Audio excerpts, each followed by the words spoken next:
Manali vlog ചോദിച്ച 2-3 ആൾക്കാർക്കാണ് കേട്ടോ ഈ ഒരു വീഡിയോ. ഞാൻ അങ്ങനെ പുറത്ത് പോകുമ്പോൾ ഫോൺ ഇങ്ങനെ കൈമ പിടിച്ച് വീഡിയോ ക്യാപ്ചർ ചെയ്യുന്ന ആളല്ല, അതുകൊണ്ട് ഞാൻ എടുത്ത വീഡിയോ ആയിരിക്കില്ല ഈ വീഡിയോസിലൊക്കെ ഉണ്ടാവുക. ഇനി 2 ദിവസത്തെ വീഡിയോ ഒരൊറ്റ വീഡിയോയിലാണ് പറയാൻ പോകുന്നത്, കാരണം അത്ര ക്ലിപ്സ് മാത്രമേ എൻ്റെ കയ്യിലുള്ളൂ.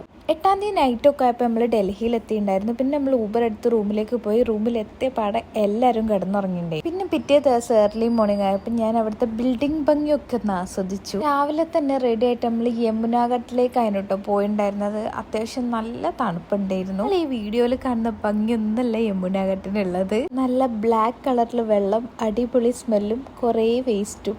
അതിൻ്റെ അടുക്ക് മേലെ കൂടെ പോണ പക്ഷികൾ ഇവളെ മേത്ത് അപ്പിയും കൂടെ ഇട്ട് അടിപൊളി.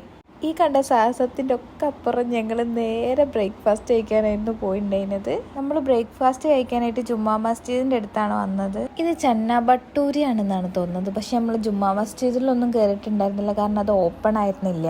പിന്നെ നമ്മൾ ടുക്ക് എടുത്തിട്ട് സരോജിനിയിലേക്കാണ് പോയിട്ടുണ്ടായിരുന്നത്. പക്ഷേ ഞാൻ അവിടെ എത്തിയപ്പോൾ വളരെ കുറച്ച് ക്ലിപ്സ് മാത്രമേ എടുത്തുള്ളൂ, കാരണം എനിക്ക് ഫോൺ എടുക്കാൻ അത്രയും പേടിയായിരുന്നു. ഷോപ്പിംഗ് ഒക്കെ കഴിഞ്ഞപ്പോഴത്തേക്ക് നൈറ്റ് ആയിട്ടുണ്ടായിരുന്നു. പിന്നെ ഞാൻ ഫുഡ് കഴിക്കാൻ നേരത്താണ് ക്യാമറ ഓൺ ആക്കിയത്. അന്ന് നൈറ്റ് തന്നെയായിരുന്നു. ഞങ്ങൾക്ക് മണാലിയിലേക്കുള്ള ബസ് ഉണ്ടായിരുന്നു. പക്ഷേ ബസ് ഏകദേശം മിസ്സാവുന്നുള്ള സിറ്റുവേഷനാണ്. പക്ഷേ എങ്ങനെയൊക്കെ കിട്ടി. സോ മണാലി വ്ലോഗ് ഞാൻ വേറെ അപ്ലോഡ് ചെയ്യാം. അതുവരെ ബൈ ബൈ.